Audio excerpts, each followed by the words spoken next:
जोहार तो ऐसा है कि वो पहले तो उत्पत्ति वाली बात आप बता रहे हैं, तो उत्पत्ति कहना जो हम यदि पुराना जो सारे दुनिया के इतिहास से यदि हम कंपेयर करें तो ये तो बहुत बाद की उत्पत्ति है, क्योंकि ये तिब्बत बॉर्डर से लगे हुए बहुत ही इंटीरियर की वैली है।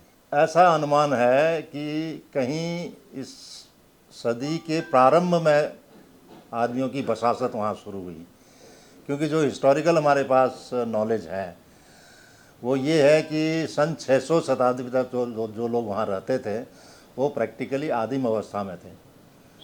तो उनको हम हल्दुआ पिंगलुआ युग की बात करते हैं। बल्कि यहाँ तक तो कहते हैं उन दिनों के लोग कपड़े भी प्रॉपरली नहीं पहनते थे और उनके सारे शरीर में बाल होता था, यहाँ तक कि जीभ तक में भी बाल होता है, ये कहा जाता है। तो इससे ये सिद्ध होता है कि उस समय वहाँ मानव बसासत जो है ना के बराबर था या बहुत कम था, और जो बिल्कुल स्वाभाविक है क्योंकि वो बहुत ही विकट घाटी रही तब।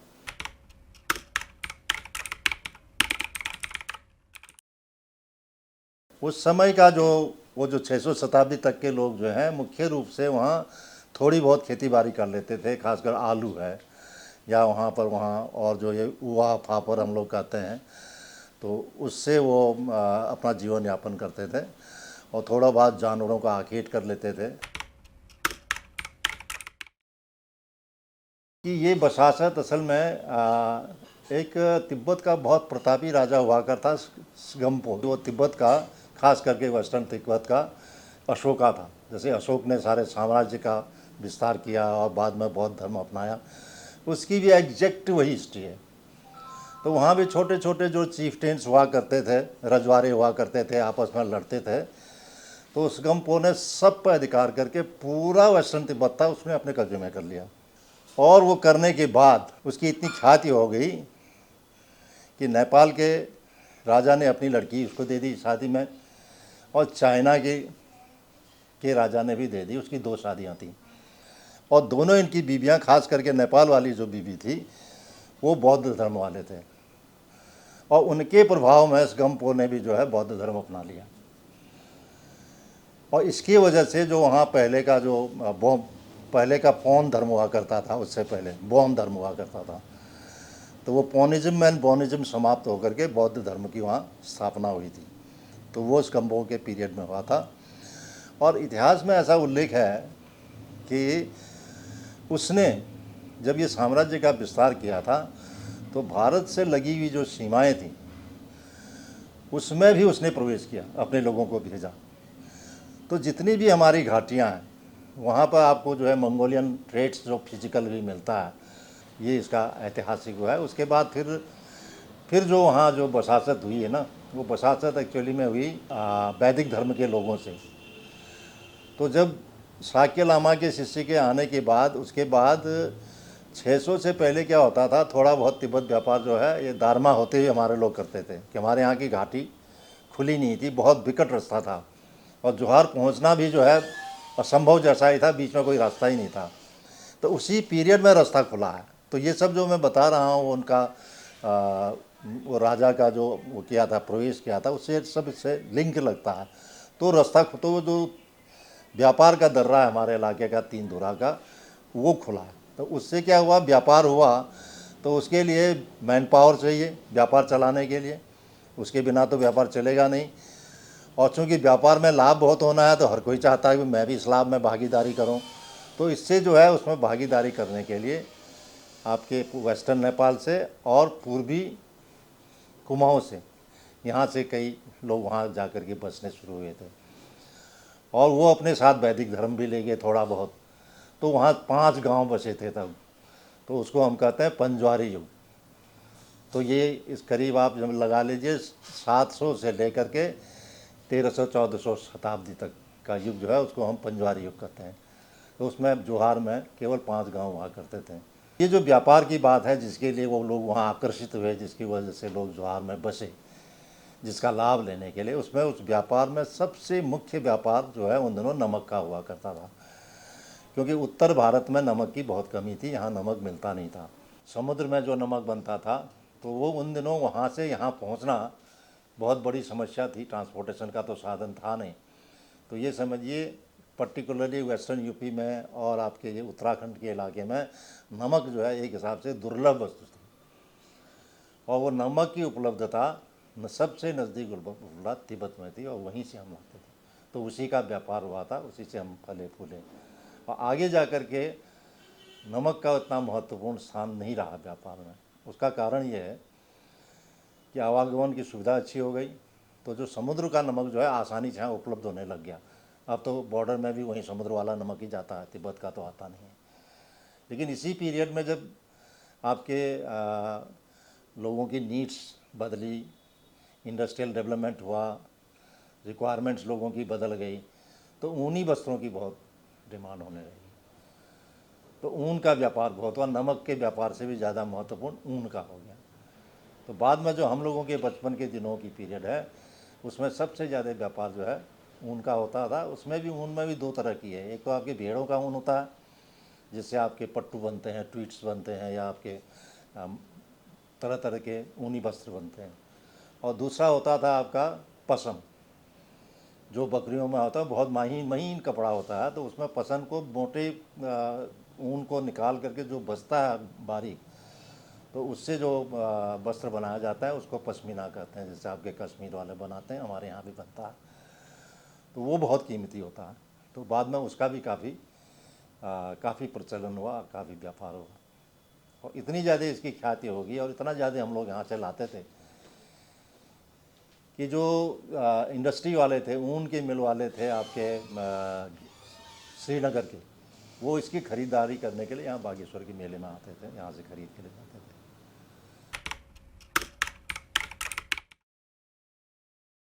भारत की ओर से तिब्बत में देखिए, वहाँ खेती तो होती नहीं, कपड़े भी नहीं बनते हैं, कपड़े ऊनी ज़रूर बनते हैं, सूती तो बनते नहीं हैं।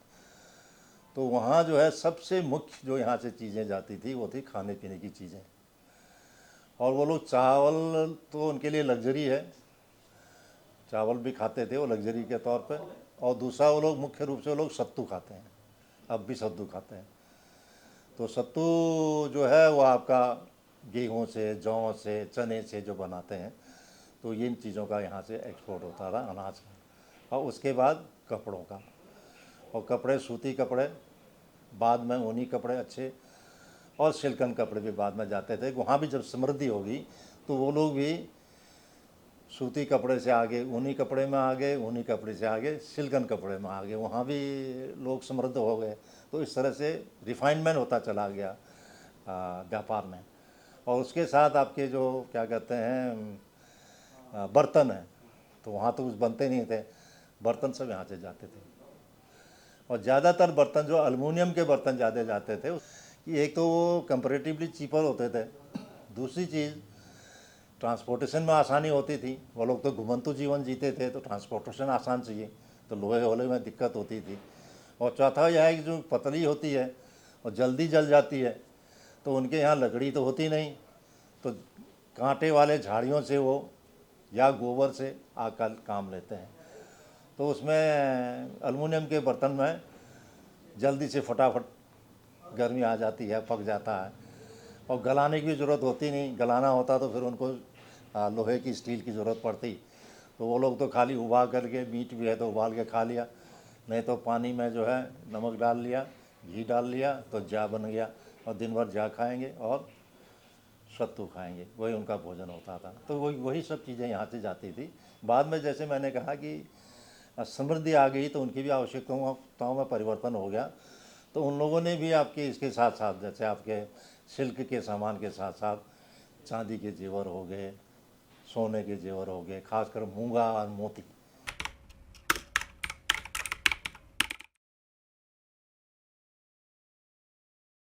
खाने पीने का यह है कि हम लोग जो है ना, यहाँ से खाने पीने का सामान जैसे सब चावल हो गया, दाल हो गया, और सब्जी भी जो है मोस्टली सुखा के ले जाते थे, कुछ आलू ले जाते थे, और हरी सब्जी तो हो नहीं सकती, प्याज ले जाते थे। क्योंकि प्याज हमने, जब मैं बचपन में था तो अपने पिताजी के लिए प्याज तैयार करता था मैं भी। तो उसमें क्या होता था, जैसे आप प्याज को ज़्यादा दिन रखते हैं तो उसमें भी उसकी कलियाँ निकल आती हैं। तो वो कलियाँ निकलने आने रुकने के लिए क्या करते हैं, उसके जो जड़ वाला हिस्सा है उसको हम तवे में गर्म करके उसको घिस देते थे उसको, तो उसके बाद वो ज़्यादा दिन तक, पूरे 2-3 महीने तक चल जाता था। तो वहाँ उन्होंने एक महीना से लेके 2 महीना तक वहाँ रहते थे। तो उस समय के लिए सब अपने यहाँ सामान ले जाते थे, लेकिन वहाँ जा कर के मुख्य रूप से उन्हीं के साथ उठना बैठना होता था। तो उन्हीं की तरह से खाना पीना भी शुरू कर देते। दिन भर चाय पीना, सत्तू खाना और मीट और भात खाना। तो उसमें भी दो तरह के व्यवस्था ये कर सकते हैं आप। अधिकांश लोग तो जो मंडी है, मंडियों में जाते थे, जैसे ज्ञानीमां मंडी है, दर्चिन मंडी है, ताखलाकोट मंडी है। तो इन मंडियों में जाते थे और इन मंडियों में वो अपना टेंट में अपनी दुकान लगाते थे। तो वहाँ पर हम लोग, जो हमारे जो पुरखे लोग हैं, हमारी जो अपनी ट्रेडिशनल हमारा जो खाना है, भोजन है, वो बनाते थे। चावल, मोस्टली मीट भात, समझिए आप 90% तो मीट भात ही चलता था। कभी कभी दाल भी खा लिया, और रोटी तो बहुत ही कम, यदा कदा, और सत्तू ज़्यादा। लेकिन जो लोग उन लोगों के गाँव में जाते थे, तो उसको कहते थे, हमारे यहाँ स्वाग जाना कहते थे, स्वाग। तो उनका जो गांव होता है, दुंग कहते हैं उनको, तो उनके दुंग जाते थे। जैसे मान लीजिए हमारे जो मित्र थे, जैसे मैंने कहा, हमने जिसको मित्र को मित्र बनाया हमारे दादा ने, तो उन्होंने ये वादा किया था कि 400 बकरियां देंगे हर साल ऊन, और बहुत बड़ी चीज़ होती है। अब वो मंडी में तो 400 बकरियों का इंतज़ाम हो नहीं सकता है। तो पिताजी जो है अपने चचेरे भाई के साथ हमारे मिलम जाते ही उनके दुंग चले जाते थे। पुरांग करके स्थान है, वहाँ का सबसे संपन्न इलाका है पुरांग। तो वहाँ क्या करते थे वो, उन्हीं के साथ एक टेंट इनको दे दिया, अपने टेंट में रहेंगे। तो सुबह से शाम तक खुद और उनके भी कुछ नौकर, उनकी जो बकरियां हैं, जो उन्होंने 400 बकरियां हमको देनी हुई, 400 बकरियों का ऊन उन्होंने हमको देना है। तो ऊन काटते थे उसको, अंग्रेजी में शेयरिंग करते थे ना, शेयरिंग ऑफ ऊल करते थे। करके उसके बाद उसको बट दे करके, लच्छे बना के बट दे करके उसके गांठे बनाते थे। उन गांठों को हमारे यहाँ बोलते हैं, कभी आप फोटो कभी आप देखें, बेलची बोलते हैं, बेलची। तो जैसे गांठ बनाई, तो उसके बाद एक रिंग बनाया गोल, दूसरा रिंग बनाया, और दोनों को जॉइंट कर दिया। और इसलिए कि जब बकरी में उसको आराम से लाद के लाया जा सकता था। तो वो जो लोग जाते थे, जो स्वाग जाते थे, वो मैं खाने पीने के लिए इसलिए मेंशन आपको कर रहा हूँ, तो वो तो प्रैक्टिकली उन्हीं के साथ रहते थे, अपना भी बनाते थे खाना, वो भी बना देते थे। अब जैसे उन्होंने सुबह उठे हो, क्योंकि बकरियां जो हैं, आपने जब शेयरिंग करेंगे ऊन का, तो उन्होंने चुगने भी जाना है। तो उनके 7-8 बजे उन्होंने जंगल जाना है घास चुगने के लिए। तो आपको सुबह दिन खुलते ही उनका शेयरिंग स्टार्ट करना पड़ेगा, और 1-2 घंटा शेयरिंग करके उसके बाद नौकर उनको चुगान करने के लिए ले जाएंगे। तो आपको तो फुर्सत होगी नहीं, आप तो उसी में लगे रहेंगे, तो खाएंगे पिएंगे क्या। तो वही जो मित्र होते थे, वही अपने घर से दिन भर जा भी देंगे, सत्तू भी देंगे, उन्हीं के साथ खाते थे। हाँ, शाम को अपना जो है मीट भात बनाते होंगे, कभी उनके साथ भी खाते होंगे।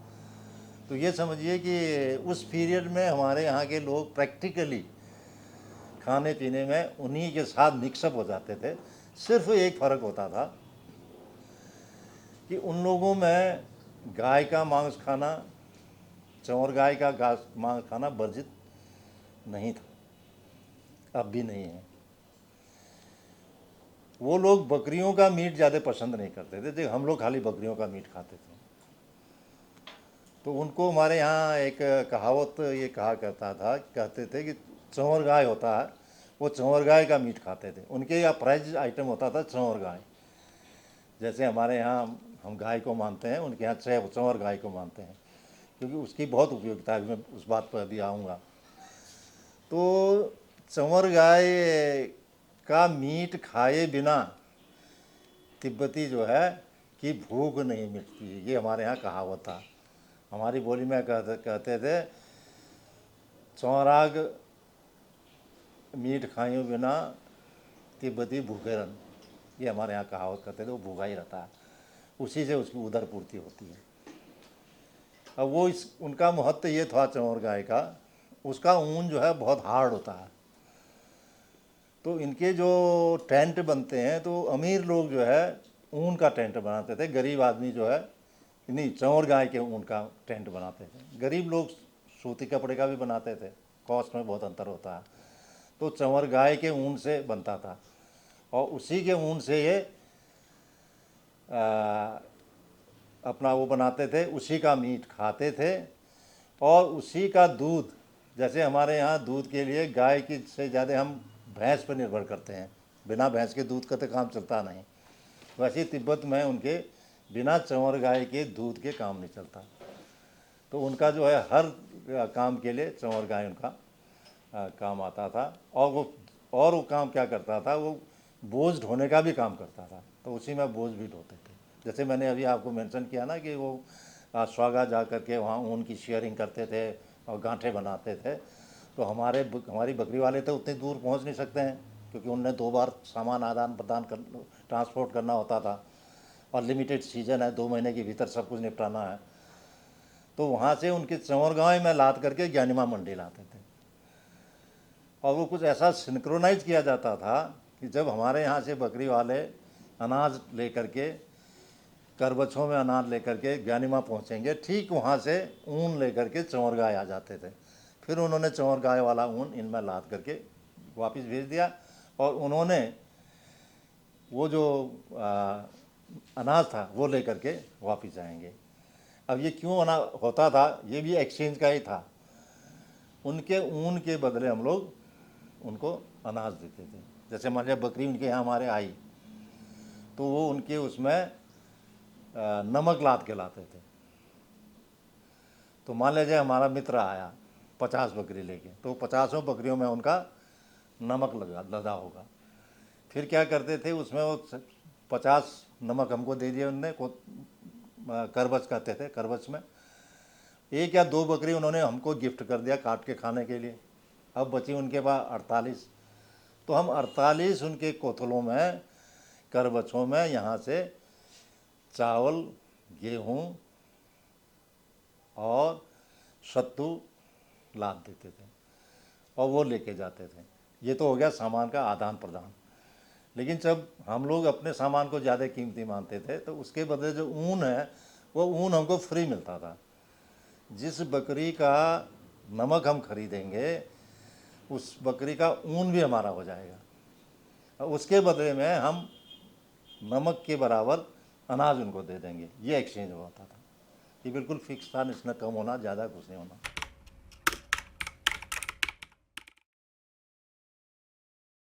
हमारे बुद्धिजीवी लोग थे, वो तो पहले से कहते थे तिब्बत व्यापार बंद हो जाएगा। एक बाबू राम सिंह हुआ करते थे, हमारे रिश्ते में मेरे ताऊ लगते हैं। तो वहाँ के सबसे हमारे चिंतक एंड इतिहासकार रहे हैं। वहाँ का इतिहास जो हमको मालूम है आज जो लिखा है, उन्हीं की वजह से। उन्होंने तभी कहा था तिब्बत व्यापार तो आज या कल कभी बंद होना ही होना है, इसको छोड़ो आप, जितनी जल्दी छोड़ोगे उतना अच्छा रहेगा। और हम लोगों ने माना ही नहीं। लोग उनको कहते थे तुम बेवकूफ़ हो। वो कहते मैं नहीं जाता हूँ तिब्बत। वो गए भी नहीं विद्रोह करके। उन्होंने कहा ये हमारे लिए अनुकूल नहीं है, इसमें कष्ट ज़्यादा हैं। भले ही तुम कहते बहुत कमाई है, कमाई तो बहुत होती थी, कमाई तो इतनी होती थी। अब यहाँ एटकिंसन की अल्मोड़ा गजेटियर पढ़ा है आप, एटकिंसन की वाटसन का, तो उन्होंने तो स्पष्ट लिखा है पूरे कुमाऊँ में, यानी उस समय के उत्तराखंड में सबसे संपन्न वर्ग भोटिया लोगों का है, वो लिखा हुआ है। तो इसीलिए लोग मस्ती करते थे, छोड़ते नहीं थे। तो उनकी बात को लोगों ने कभी तवज्जो नहीं दिया। और मज़े की बात यह है, जो जिस पीरियड की आप बात कर रहे हैं उस पीरियड तो हम बच्चे थे, हमको होश ही आ गया था। और ये आप मेरी अपनी आदत समझिए या करिए, तो मैं बचपन से ही जो है काफ़ी डिस्कस किया करता था अपने पिताजी से। मतलब ये कहिए उम्र के हिसाब से मैं बहुत सयाना था। तो मैं खुद ही कहता था तिब्बत व्यापार तो छोड़ देना चाहिए, ये लंबा चलने वाला नहीं है। उसका कारण था कई। एक तो मेरे हिसाब से उसमें था, उसमें फिजिकल हजार्ड्स बहुत थे, कष्ट बहुत था। भले ही 2 महीना कमा करके 12 महीना खा लेते थे, लेकिन वो 2 महीने में जितना कष्ट होता था वो 12 महीने कष्ट से किसी मामले में कम नहीं था। एक तो ये। दूसरा, जैसे हमारे वो इतिहासकार बाबू राम सिंह कहा करते थे कि 2 महीने में कमाते तो बहुत हो आप, फिर बाकी 10 महीने ऐश भी करते हो, लेकिन ये कमाई का आधा तो गोरी गंगा में बह जाता आपका, और फैक्ट था, बह जाता था। आने जाने में एक्सीडेंट्स होते थे, बह जाते थे।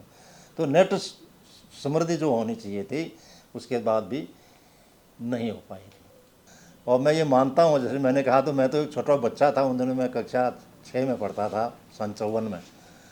मैं पिताजी को कहता था ये व्यापार तो ज़्यादा चलने वाला नहीं है। वो कहते थे नहीं, व्यापार तो चलेगा। अच्छा, तुम पढ़ने में बहुत अच्छे हो, पूरे कॉलेज में टॉप करते हो, तो तुम तो पढ़ोगे, नौकरी करोगे। ये छोटा भाई तुम्हारा ये शरारती है, पढ़ने में ध्यान नहीं लगा था, ये व्यापार करेगा मेरे साथ। मेरा छोटा भाई था, वो बाद में IAS में चला गया, चीफ कमिश्नर हो गया, रिटायर हो गया तिब्बत व्यापार बंद होने से। नहीं तो उसका डिस्टिन था कि हाई स्कूल के बाद उसको नहीं पढ़ाएंगे। और ये अनुमान हो गया था कि तिब्बत व्यापार तो बंद होने वाला है। और उसका ये कारण ये भी हो गया था कि चाइनीज़ों का दखल जो है, चाइनीज़ों का वैसे तो बिगनिंग से ही तिब्बत में दखल रहा है, आज से नहीं, तो उन दिनों उनका दखल ज़्यादा बढ़ गया था।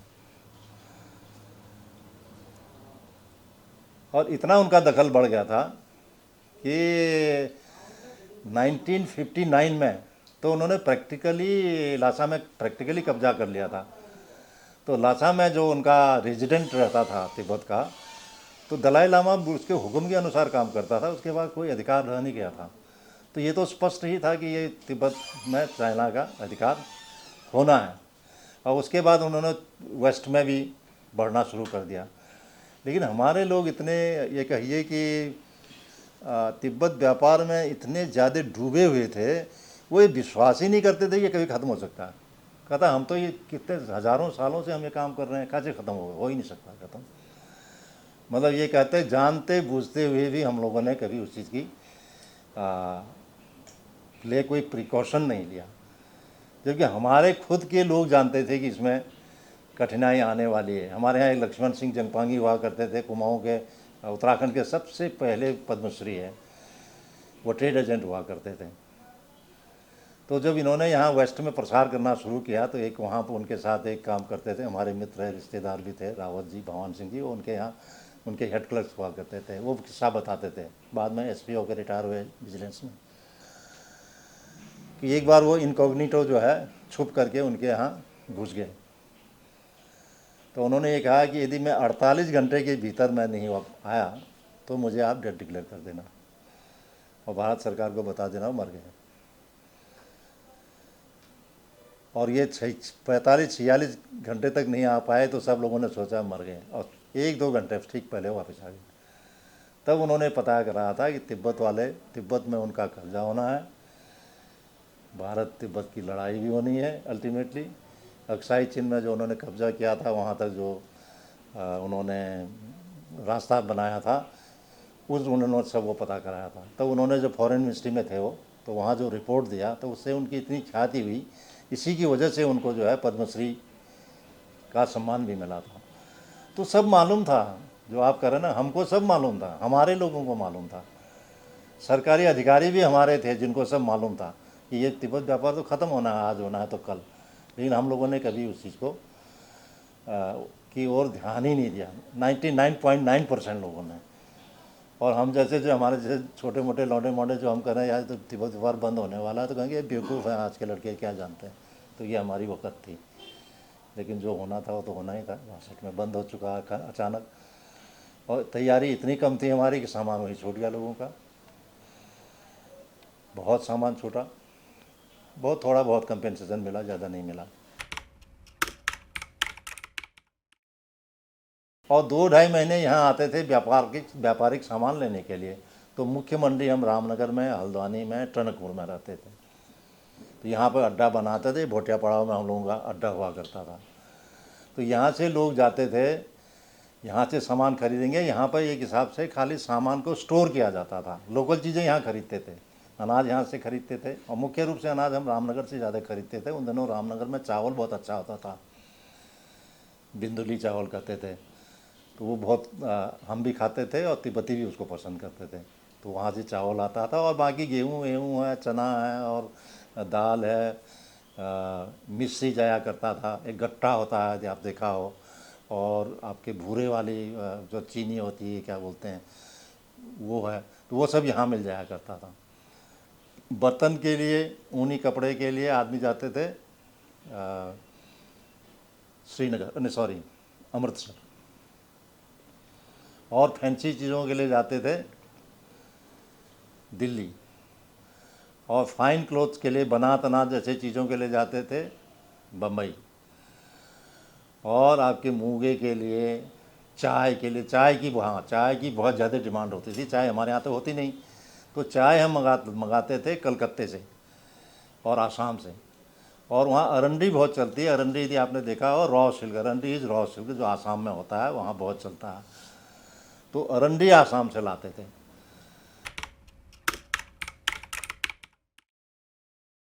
सिगम्बो के पीरियड का ये यहाँ लोगों का आना हुआ। इसीलिए हम लोगों में अभी देखते हैं, अभी भी हम लोगों में, हमारे उसमें चेहरे में मंगोलियन फीचर्स आपको आप भी देखते हैं, जबकि हमारा उनसे कोई भी संबंध तिब्बतियों से नहीं है। मंगोलियन से कोई भी संबंध नहीं है, संस्कृति भी उनसे कोई हमारा संबंधित नहीं है। फिर भी ये फीचर कहाँ से आ गया? तो इसका जो है, इसकी जो शुरुआत लगता है वहाँ से है, कि जीन्स तो रहते हैं अपनी जगह पर। दो तीन तरह की किंवदंतियाँ हैं। जैसे ये है कि जैसे हम लोग शौका क्यों कहे जाते हैं। जोहार का तो जूआर कुछ कोई चीज़ होती है, उसकी वजह से नाम पड़ा कहते हैं लोग।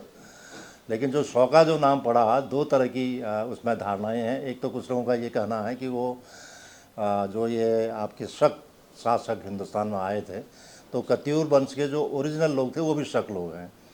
तो उनके राजाओं में, राजकुमारों में लड़ाई चलती रहती है। तो जो उसमें से कुछ लोग जो हैं, जो कमज़ोर वर्ग के होंगे, तो वो भाग गए वहाँ से। तो उसमें से कुछ लोग इंटीरियर्स में चले गए। तो उन्हीं के कुछ लोग जो है जोहार घाटी में आ गए। तो इसीलिए हम लोगों को शौका कहा जाता है। कुछ वो मिल में जाके सुखाते थे गर्मियों में। वो लोग थोड़ा सा, जैसे गर्मियों में सुखाया तो जाड़ों में नीचे मीट नहीं मिलता है, बकरियां इधर उधर चले जाते हैं सब। वो मीट सुखा लिया, और करेला सुखा लिया, और मूली सुखा लिया, बैगन भी सुखा लिया। तो उस टाइम मिलता नहीं है, विंटर में मिलता नहीं। एक बार मैं बताते हैं कि कहा बोगडियार में है शायद, कहीं पर इतनी बर्फ़ पड़ गई कि 9 दिन 10 दिन तक मतलब रास्ता ही नहीं खुला। वहाँ पे बर्फ़ पड़ गई, सब खाने पीने का कुछ नहीं था कहता है। तो वहाँ पे खाली वो जो नमकीन चाय बनाते हैं, ठंडे में ज़्यादा पीते हैं, नमकीन चाय हो गया और वो सत्तू, उसी से गुजारा करना पड़ा उनको। नमकीन चाय गर्म रहता है थोड़ा सा। और जितने भी पहाड़ी एरिया, आप जम्मू से लेके जाएंगे आप इधर अरुणाचल तक, वो पूरे बेल्ट में आपको नमकीन चाय मिलेगी। उसमें जो है पत्ती होती है, वो तो ज़्यादातर ये या तो तिब्बत से लाते थे या दार्जिलिंग इधर से लाते थे। हमारे दादाजी लोग जाते थे दार्जिलिंग में, वहाँ से लेके आते थे। वो तो अपने अपने आँखों से देखा है। तो वहाँ से लेके आते थे, और इधर से भी, अमृतसर से भी लाते थे, इधर जम्मू जाके वहाँ से भी लाते थे। और एक हमारे इधर पेड़ का खाल मिलता है, लुएटा बोलते हैं उसको, थुन्ने पता नहीं क्या कहते हैं, लुएटा बोलते हैं वहाँ पे, वहाँ की भाषा में। उसके खाल को सुखा के कूट के पाउडर बनाते हैं, तो उसी में मिलाते हैं, उसमें मिक्स कर देते हैं, जो हम इधर दार्जिलिंग और कालिम्पोंग से लाते थे। उसके साथ मिला के तब वो चाय बनाते हैं। वो बना के रख देते थे चूल्हे पे, और जिसका पीना है दिन भर पीते रहे। दादाजी लोग जब आते थे यहाँ से बिजनेस करने के बाद, कहीं दार्जिलिंग से, कालिम्पोंग, इधर अमृतसर से या जम्मू से सामान लेके आते थे, तो यहाँ पे रहते थे वो पड़ाव बना के, वो टेंट वेंट डाल के। और उनकी बकरियाँ भी जाड़ों में तब तक ऊपर से नीचे आ जाती थी, तो बकरियाँ भी है, तो वो टेंट बना के रहते थे यहाँ पे। तो पड़ाव का मतलब एक रहने का ठिकाना हो गया उनका। भोटिया तो वैसे पहले तो थे नहीं, वो तो कितने 63 के बाद ही भोटिया बना है, उसमें कर रखा है। क्योंकि इनके पास कुछ था नहीं ना रोज़गार के लिए, तो उनको भोटिया जनजाति में डाल दिया। तो उसमें फिर वो नौकरियां वोकरियाँ लग गई, हर घर से एक एक दो दो ऐसे करके। तब इसलिए इसका नाम ही भोटिया पड़ाव रख दिया। पड़ाव हो गया एक, कहीं ठिकाना इनका रहने का, टेंट बना के रहते थे लोग। महिलाओं को बहुत संघर्ष करना पड़ता था। आदमियों का खाने पीने की व्यवस्था, सारा हर चीज़, कपड़े जो भी है सारा ले, जब बिज़नेस में जाते थे उनकी व्यवस्था सारी तैयारी करनी पड़ती थी 1 महीने 2 महीने पहले ही। फिर उनको सारा तैयारी करके घोड़े खच्चरों में लाद के उनको तब भेजते थे उनको वहाँ पे। और ख़ुद जो है खाली टाइम में उनका कारोबार करते थे घरों में। वो जैसे ऊन का वो कालीन बना लिया, थुलमे बना लिए, पश्मीने, शॉल, ये सारी चीज़ें बना के सब ये इकट्ठा करते थे। फिर ये कहीं जैसे जौलजीबी का मेला हो गया, बागेश्वर में मेला हो गया, थल में मेला हो गया, तो फिर वो लोग आएंगे तो उस मेले में तब बेचते थे वो लोग। दादी लोग जाते थे, फिर वो करते थे, ऊन का काम करते थे। हमारी दादी भी बहुत अच्छा बनाती थी। और ये जौलजीबी मेले में उनका कालीन वालीन बिकता था। हमारी दादी को तो प्राइज वाइज भी बहुत मिला था तब। तो नीचे तो पहले घाघरा हो गया, ऊपर जो काला वाला कमला बोलते हैं उसको, और ये जो रेड कलर का या ब्लैक कलर का होता था अंगरा बोलते हैं उसको, और वो ऊपर का खोपी हो गया, और एक कमर में पकड़ बोलते हैं, वो बेल्ट टाइप का जो वाइट कलर का पहनते हैं। पीठ में जो टोकरी है, छोटे मोटे अपने सामान जो लेते थे वो लोग, पर्सनल सामान जो लेते थे उसी में डाल के लेते थे। और एक जो बड़ा डोका है उसमें और चीज़ लेके जाते थे, बड़े सामान है, कुछ खाने पीने का सामान है, ये सब।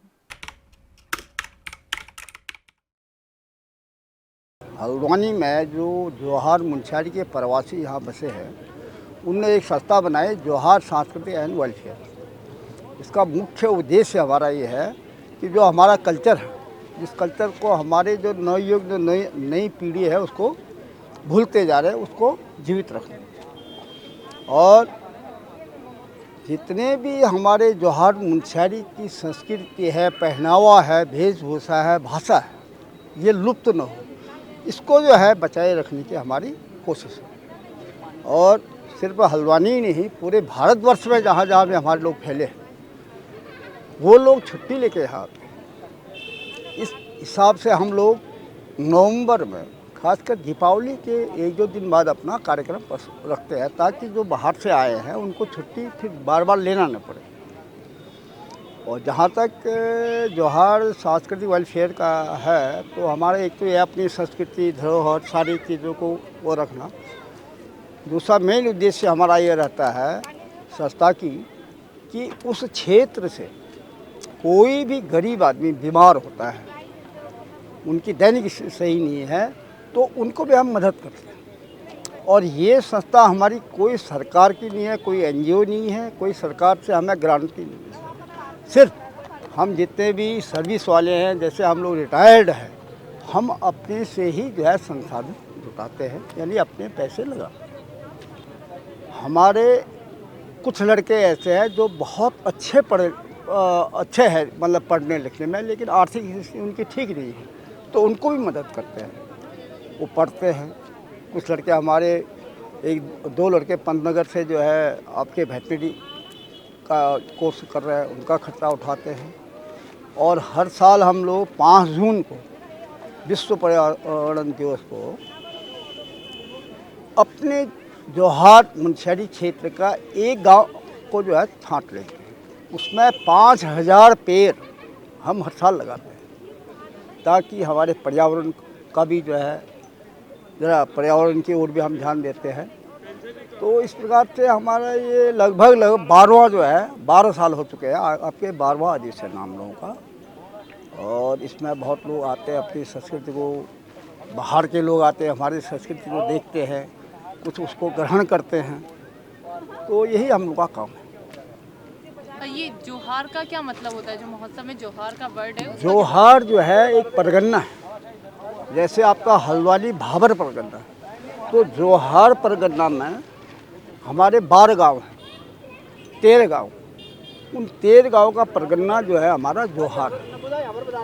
और उन्हीं का हमने, इसके पीछे जब आप जाएंगे, यहाँ पर हर गांव का हमने फ़ोटो लगा रखा है कि पहले वो गाँव कैसा था। जब चाइना वार हुआ 62 में, तो हमें प्लान करना पड़ा।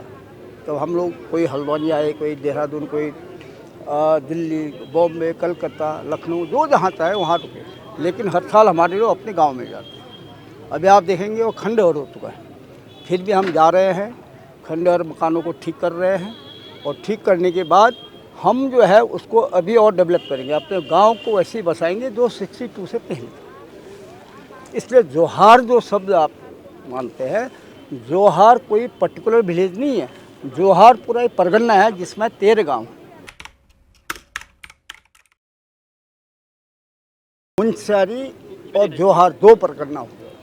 हम लोग देखिए, पहले हम लोगों का जो फैमिली था, हम लोग माइग्रेट करते थे साल में 3 जगह। सबसे दारू में तो हम लोग घाटियों में आ जाते थे। गर्मियों में हम मुंशियारी वाला क्षेत्र जो परगना है, तहसील अलग है, मुंशियारी तहसील, गर्मियों में वहाँ रहते। बरसात में हम लास्ट गांव जो है मिल्लम, जो चाइना बॉर्डर, ये जोहार वाला क्षेत्र जो है अपने 12-13 गांव में 12-13 लोग मतलब वहाँ चले जाते थे। मुंशियारी क्षेत्र जो है, मुंशियारी परगना है, पर्टिकुलर नाम किसी गांव का मुंशियारी नहीं है।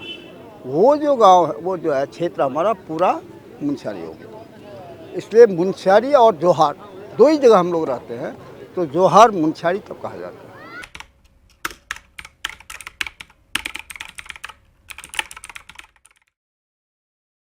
जिसमें हमारा डोनेशन मैंने बताया ना आपको, जो हमारे परिवार है ऑल ओवर इंडिया में, वो लोग डोनेट करते हैं, और जो सर्विस में है वो लोग डोनेट करते हैं, जो रिटायर्ड है वो लोग डोनेट करते हैं। उसी से हम लोगों का ये पूरा हम अपना ये महोत्सव, और उधर जो है आपका विश्व पर्यावरण दिवस के लिए 5000 पेड़ लगाना, गरीब बच्चों की मदद करना, और गरीब रोगियों की खर्चा वहन करना। हमारे डॉक्टर्स एसोसिएशन अलग है, उनसे हम परामर्श ले लेते हैं, और हमारा सांस्कृतिक अलग एक मंच बना हुआ है, उनका काम हुआ है। अलग अलग हम लोगों ने ग्रुप बनाए, अलग अलग ग्रुप को बांट दिया है।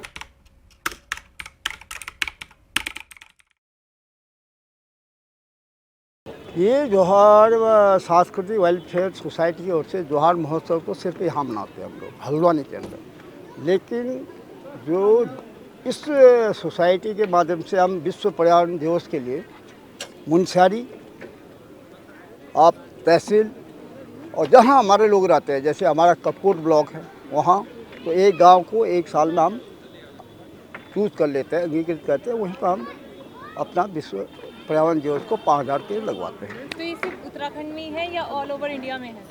इसकी शाखाएँ हमारे ऑल ओवर इंडिया में है। चाहे बॉम्बे में हमारे लोग हैं, वहाँ भी JSWS होगा, देहरादून में है, दिल्ली है, लखनऊ है, बरेली है, जहाँ जहाँ हमारे लोग हैं, सबका जोहार सांस्कृतिक संगठन अलग अलग जगह हमारा है।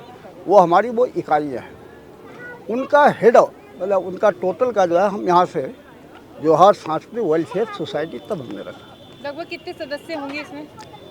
इसमें सदस्य तो ये लगाइए कि जितने हमारे लोग हैं ऑल ओवर इंडिया में बैठे, वो सभी सदस्य हैं। मान लीजिए 15-20 हज़ार लोग हैं, तो सभी सदस्य हैं, हर परिवार सदस्य है। उद्देश्य क्या है आपके जोहार महोत्सव को कराने का? इसमें उद्देश्य मेन हमारा है कि हमारी संस्कृति जो है, उस संस्कृति को बचाना, और हमारे वेशभूषा, खान पान वगैरह जो भी है, उसका जो है हम कैसे, क्योंकि आने वाले जनरेशन जो है हमारी भाषा ही भूल गए हैं, अपनी भाषा को, पहनावा भूल गए। आपने देखा होगा ना, हमारी जो तमाम महिलाएं अपने पारंपरिक उसमें आए, आपने पहली बार ही देखा होगा। तो ये पहले हमारे यहाँ वेशभूषा असली यही था। कुछ आपने देखा होगा सफ़ेद, उसमें वो पहले हमारा पहनावा था। अब आज के नवयुवक उसको नहीं जानते हैं, तो अब धीरे धीरे हमारी छोटी छोटी बच्चियाँ जो है, जैसे देख रही है, ये छोटी बच्ची, ये भी अपनी जो है वेशभूषा में आ गई है। तो इसलिए जो हम अपनी वेशभूषा संस्कृति को बचाने का मेन हमारा उद्देश्य है।